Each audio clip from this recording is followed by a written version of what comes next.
स्वागत है आप सभी का हमारे साथ इस खास वीडियो में, जिसमें हम बात करेंगे साप्ताहिक राशिफल की। वीकली राशिफल क्या कहते हैं आपके सितारे 21 जुलाई से लेकर और 27 जुलाई तक। जुलाई खत्म होने वाला है। इस वीक में अगर हम बात करें तो जो चंद्रमा है वो हमेशा ही इंपॉर्टेंट होते हैं। चंद्रमा की स्थिति वीकली राशिफल के लिए बहुत ज्यादा महत्वपूर्ण है, क्योंकि वही एक ऐसे ग्रह हैं जो हर सवा दो दिन में अपना स्थान परिवर्तन करते हैं।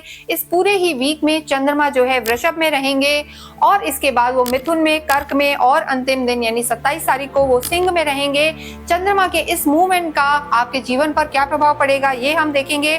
साथ ही साथ लग्जरी और रोमांस और प्यार बढ़ाने वाले जो देवता हैं, जो हम कहेंगे शुक्र हैं, वो भी इस वीक में अपना स्थान परिवर्तन करेंगे, राशि परिवर्तन करेंगे। लंबे समय से स्वग्रही चल रहे थे, लेकिन 26 जुलाई को शुक्र जो है अपनी राशि छोड़ के अपने मित्र की राशि में आएंगे, यानी मिथुन में प्रवेश करेंगे। तो किन के जीवन में रोमांस बढ़ेगा, किन के जीवन में लग्जरी बढ़ेगी और कौन परेशान होंगे, आइए हम देखते हैं। इस वीडियो में हम बात करेंगे वृश्चिक राशि और वृश्चिक लगन के लिए वीक कैसा रहने वाला है, जिसमें हम बात करें 21 जुलाई से लेकर और 27 जुलाई तक पूरा ही ये वीक आपके लिए क्या कहता है। देखिए, वृश्चिक जो राशि है 8वें नंबर की राशि है, आपके लॉर्ड मंगल हैं। और अगर हम जब भी साप्ताहिक राशिफल की बात करते हैं तो चंद्रमा बहुत इंपॉर्टेंट होता है, क्योंकि वो हर सवा दो दिन में अपना स्थान परिवर्तन करता है, जगह चेंज करता है। और इस पूरे ही वीक चंद्रमा की जो स्थिति रहने वाली है वो टॉरस में रहेंगे, फिर मिथुन में, फिर कर्क में और फिर सिंह में। लेकिन अगर हम आपके लिए देखें वृश्चिक राशि के लिए, तो वो अष्टम में आएंगे, यानी 7th हाउस में रहेंगे, 8th हाउस में, फिर भाग्य में, फिर कर्म में। और जगह दिक्कत नहीं है, लेकिन जब भी चंद्रमा चौथे, 8वें, 12वें में होता है, इन हाउसेज में होता है, तो कहीं ना कहीं कमजोर हो जाता है चंद्रमा और जातक यानी आपको भी तकलीफ देता है। तो वृश्चिक राशि हो या वृश्चिक लगन हो, जब भी चंद्रमा आपके यहाँ पर आएगा, यानी वो डेट्स रहेंगी लगभग 23-24, 22-23-24, इन डेट्स पे आपको कोई भी मेजर डिसीजन नहीं लेना है। चंद्रमा वीक रहेगा तो मन भी थोड़ा सा वीक रह सकता है, मन का कारक होता है। माँ के भी स्वास्थ्य का उन दिनों में ध्यान रखें और किन चीजों का ध्यान रखें ये हम आपको बताएंगे। तो ये जो डेट्स बताई हैं 23-24 विशेषकर आप एहतियात बरतें। इसके साथ इस वीक में एक और ग्रह परिवर्तित हो रहे हैं, वीनस भी यहाँ पर चेंज होंगे। वीनस अभी स्वग्रही होके चल रहे हैं, वृषभ में हैं, अपने ही घर में है, आपके 7th हाउस में है, सीधी लगन को दृष्टि दे रहे थे लगभग 1 महीने से। अब ये यहाँ से निकल के शुक्र और अपने मिथुन राशि में आ जाएंगे, अपने मित्र की राशि में आएंगे, लेकिन आपके लिए वो भी 8th हाउस में आ जाएंगे। तो ओवरऑल जब अष्टम में कोई भी ग्रह आ जाता है, केंद्र का स्वामी, और हम कहेंगे वैसे ही आपके 12वें घर का भी स्वामी है, कहीं ना कहीं ये विपरीत राजयोग भी कहलाता है कि 6ठे, 8वें, 12वें का स्वामी उन्हीं घरों में बैठ जाए तो विपरीत राजयोग भी बनाता है। लेकिन यहाँ आपको 23-24 तारीख को थोड़ा सा केयरफुल रहना है और उसके बाद 26-27 को भी थोड़ा सा ध्यान रखना है। यहाँ हम आपको बताना चाहते हैं, जो वीडियो है गोचर के आधार पर बताते हैं हम, यानी इसे आप अपनी चंद्र राशि और जन्म राशि जो होती है उसके आधार पर देख सकते हैं। यानी यहाँ जब भी कुंडली में, आपकी पर्सनल कुंडली में मून जहां भी प्लेस है वहां नंबर 8 लिखा है तो आपकी वृश्चिक राशि है। और आपका जो चार्ट है वहां पर 1st हाउस में अगर 8 नंबर लिखा है तो आपकी जो लगन है वो वृश्चिक है। दोनों के लिए ही ये वीडियो है, इसे आप रिलेट करके देख सकते हैं, अपने नाम से भी इसे आप रिलेट करके देख सकते हैं। आपके 4th हाउस में राहु है, 10th हाउस में केतु मंगल है, 5th हाउस में प्रेम भाव जो है वहां शनि है, 7th हाउस में शुक्र है, पत्नी घर जो होता है या पति घर, स्पाउस का हाउस, और अष्टम में यहाँ गुरु हैं आपके जो लंबे समय तक चलेंगे, और भाग्य में इस समय आपके बुध आदित्य योग बना हुआ है वो अच्छा है। और देखिए चंद्रमा वैसे भी वृश्चिक में नीच के हो जाते हैं, तो आपके भाग्येश इस समय देखिए वो हमेशा ही वैसे तो हम कहेंगे कि जो लग्नेश हैं यहाँ पर और भाग्येश जो हम कहेंगे वो थोड़ी सी अच्छी स्थिति में नहीं है, लेकिन जो यहाँ पर इस समय की स्थिति, इस वीक की स्थिति है 23-24 को आपके जो भाग्येश हैं वो गोचर में भी नीच के चलेंगे, तो उन डेट्स पर आपको ध्यान रखना है। स्वास्थ्य की अगर इस वीक के लिए हम बात करें तो मंगल आपके लॉर्ड हैं, केतु के साथ हैं। तो देखिए ये तो लंबे समय से चल रहा है, लेकिन अभी 28 तक ये योग अभी भी बना हुआ है। तो यहाँ हम आपको फिर कहेंगे बॉडी एक की प्रॉब्लम रह सकती है, स्पेशली सिर दर्द की समस्या रह सकती है, वेट पुट ऑन कर सकते हैं। अब एक वीक में तो वेट में बहुत अंतर नहीं आएगा, इसका मतलब यह है कि थोड़ा सा अपने खाने पीने की आदतों का ध्यान रखें, स्टमक का ध्यान रखें, लिवर का ध्यान रखें। ये वृश्चिक राशि, वृश्चिक लगन के लिए बहुत ज्यादा जरूरी है। इसके साथ साथ जो 26 के बाद, देखिए 26-27 को शुक्र भी आपके गुरु के साथ आ जाएंगे। गुरु और शुक्र की नहीं जमती, तो वहां पर आपको अपने स्वास्थ्य का बहुत ध्यान रखना है। सडन आपको कोई परेशानी आ सकती है, जैसे अचानक से पेट में कुछ हो गया या कोई क्रॉनिक डिजीज है। 26-27 को आपको उनका ध्यान रखना है और 22-23 को आपको इन जनरल चंद्रमा के कारण ध्यान रखना है। तो ओवरऑल इस वीक में हम वृश्चिक राशि के लिए कहेंगे स्वास्थ्य का ध्यान रख के चलें, ओवर थिंकिंग में ना जाएं, ये चीजें आप ध्यान रखें। इसके बाद नेक्स्ट हम बात करते हैं आपकी लव लाइफ के लिए। देखिए जो 5th हाउस होता है वहां पर शनि विराजमान है और आपके जो पंचम के लॉर्ड हैं गुरु, वो भी 8th हाउस में अष्टम में है। तो यहाँ पर कहीं ना कहीं थोड़ा सा आर्ग्यूमेंट्स नजर आ रहे हैं इस वीक में आपको। थोड़ा सा एग्रेसिव मोड में रहेंगे, बहुत ज्यादा डोमिनेटिंग भी यहाँ पर नजर आ रहे हैं। तो इस चीज को आपको इस हफ्ते में कंट्रोल करना है वृश्चिक राशि को। वृश्चिक राशि वाले वैसे भी मंगल लॉर्ड हैं, खुद तो बहुत लॉयल होते हैं, अफेक्शनेट भी होते हैं, सेंसिटिव भी होते हैं, लेकिन कभी कभी पॉजेसिव और डोमिनेटिंग हो जाते हैं। तो लव लाइफ के लिए ये अच्छा नहीं है, इस हफ्ते में इस चीज का ध्यान रखें।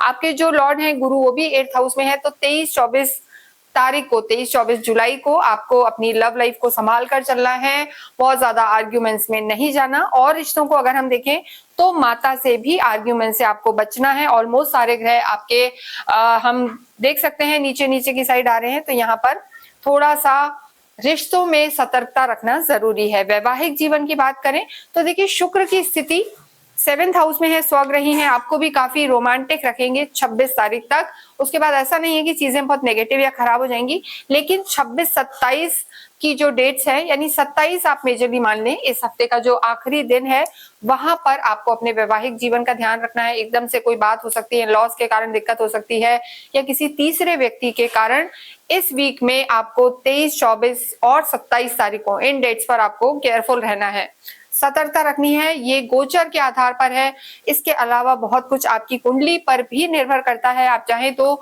हमें भी अपनी कुंडली भेज सकते हैं और उसका निरीक्षण करवा सकते हैं, नीचे नंबर्स दिए हुए हैं। नेक्स्ट हम बात करेंगे आपके वर्क प्लेस की। देखिए केतु यहाँ 1.5 साल रहेंगे, लेकिन अभी अंगारक योग है, मंगल है, तो एनर्जी तो बहुत है, लेकिन कहीं ना कहीं वैराग्य भी है, डिटैचमेंट भी है। आपको लगेगा कि क्या करना है, छोड़ो, मन भी करेगा, और मतलब कहीं ना कहीं द्वंद्व की स्थिति आपके प्रोफेशनल हाउस में चल रही है, कंफ्यूजन चल रहे हैं, तो इस वीक में भी वो नजर आ रहे हैं। कोई भी बड़ी डील आपको 23-24 तारीख को नहीं करनी है। पैसे का लेन देन भी आपको 23-24 तारीख को बचना है। गुरु आपके जो धन भाव के स्वामी है, वो सडन आपको फायदा भी करा सकते हैं, नुकसान भी करा सकते हैं।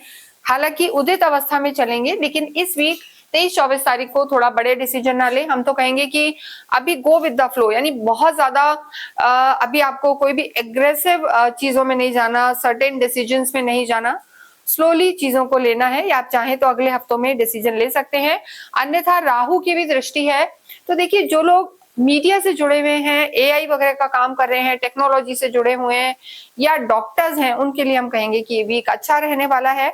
टेक्नोलॉजी इंप्रूव होने वाली है, एनर्जेटिक फील करेंगे, ओवरऑल चीजें ठीक है। जो लोग जॉब में हैं उनके लिए कहीं ना कहीं कोई चेंज हो सकता है, जरूरी नहीं है इसी हफ्ते हो, लेकिन कोई ऐसे ऑर्डर्स आ सकते हैं, कोई ऐसे आपको अंदेशे हो सकते हैं कि आगे आपके चेंजेस हो सकते हैं। अन्यथा यहाँ पर आपकी चीजें ठीक हैं। मेजर डिसीजन आपको इस वीक में कोई भी नहीं लेना है प्रोफेशनली, ये हम आपको कहेंगे। विद्यार्थियों की अगर हम बात करें तो पंचम में शनि विराजमान है, और शनि जहां होते हैं वहां वृद्धि करते हैं, लेकिन शनि और बुध अभी वक्रीय स्थिति में है, तो मेहनत ज्यादा इस वीक में करनी है और थोड़े से रिजल्ट्स कम नजर आ रहे हैं, लेकिन आप निराश ना हो। देखिए जो स्थिति आपके शुक्र की है, या बुध आदित्य योग बना हुआ है पंचम से पंचम, तो जो लोग हायर स्टडीज करना चाहते हैं उनके लिए इस वीक में कोई ना कोई खुशखबरी मिलेगी, रास्ते खुलेंगे। और बुध की जो स्थिति है वो आपकी यहाँ कहीं ना कहीं थोड़ा सा जो राइटिंग का कोई वर्क कर रहे हैं, या अकाउंट्स वगैरह का कुछ पढ़ना चाहते हैं, बैंकिंग में जाना चाहते हैं, उनके लिए लाभ हो सकता है। बात करें हम आपके अध्यात्म की और आपके भाग्य की, भाग्य के लिए हमने बताया है कि चंद्रमा वृश्चिक राशि में नीच के हो जाते हैं, तो भाग्य के धनी तो ये नहीं होते, कर्म प्रधान होते हैं, और रहना भी चाहिए। इसके साथ इस वीक में स्पेशली 23-24 तारीख को थोड़ा सा भाग्य कमजोर नजर आ रहा है, तो एहतियात बरतें, पैसों का लेन देन ना करें और कर्म ज्यादा करें, ये आपके लिए जरूरी है। लेकिन देखिए इन जनरल भाग्य में आपके बुध आदित्य योग बना हुआ है, जो एक अच्छा योग माना जाता है। सरकारी काम आपके बन सकते हैं, आपके बड़े बुजुर्गों का सपोर्ट आपको मिलेगा। तो बुध आदित्य योग का नवम भाव में बनना यहाँ पर आपको लाभ देगा। आध्यात्मिक आप होते हैं, गुरु आपके अष्टम में है, उदित अवस्था में है, तो नॉलेज आप लेंगे, धर्म के प्रति रुचि, अकल के प्रति रुचि और पठन पाठन के प्रति रुचि रहेगी, गूढ़ रहस्य को भी जानने को मन करेगा। तो आध्यात्मिक दृष्टि से ये हफ्ता यहाँ पर अच्छा नजर आ रहा है। लेकिन वृश्चिक राशि के लिए ओवरऑल देखें तो मिला जुला रिजल्ट यहाँ पर रहने वाला है। लेकिन भाग्य में बुध आदित्य योग का जो निर्माण हो रहा है ये आपके लिए लाभकारी रहेगा। किसी भी तरीके की कोई समस्या से अगर जूझ रहे हैं, चाहे आपकी कुंडली में ग्रह अच्छे हैं या बुरे, आपको अवश्य ही 3 मुखी रुद्राक्ष धारण करना चाहिए, क्योंकि देखिए ये मंगल के लिए है, मंगल इसे रूल करते हैं। और जिस समस्या से वृश्चिक राशि वाले अभी गुजर रहे हैं, अननेसेसरी का एग्रेशन, चीजें, लो कॉन्फिडेंट, भाग्य का साथ न देना, तो 3 मुखी रुद्राक्ष पहनना आपके लिए बहुत लाभकारी रहेगा। इसे यहाँ नीचे नंबर दिए हुए हैं, यहाँ कांटेक्ट करके आप ऑर्डर कर सकते हैं, क्योंकि इसे हम पूरी तरीके से ऑथेंटिक रूप में आपको देंगे। और इसके साथ साथ हम आपको ये भी बताएंगे कि किस तरीके से धारण करना है, एनर्जाइज होगा और इसके क्या लाभ होंगे। तो अवश्य ही आप 3 मुखी रुद्राक्ष धारण करें। इसके साथ आपको अवश्य ही हनुमान चालीसा का पाठ करना चाहिए, राम रक्षा स्तोत्र का भी आप पाठ करें तो आपको लाभ होगा। ब्लैक ब्लू कपड़े आप बिल्कुल अवॉइड करें। आपके जो भाग्येश हैं चंद्रमा, उनका साथ, उनका आशीर्वाद आपको मिले तो शिव परिवार की पूजा करें। सावन का महीना चल रहा है, रुद्राभिषेक भी आप करा सकते हैं, उसके लिए भी आप हमें संपर्क कर सकते हैं।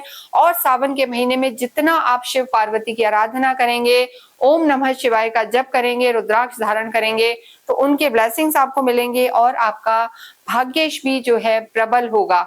इसके साथ अगर आपकी कोई क्वेरी है तो आप हमें संपर्क कर सकते हैं। थोड़ा सा गुड़ खा के अवश्य ही किसी भी इंपॉर्टेंट काम से जाएं या घर से निकलें, वो आपके लिए लाभकारी होगा। इसके साथ ही इस वीडियो को हम यहीं विराम देते हैं। अवश्य ही कमेंट बॉक्स में राम रामचंद्र रामभद्र लिखें। Thank you.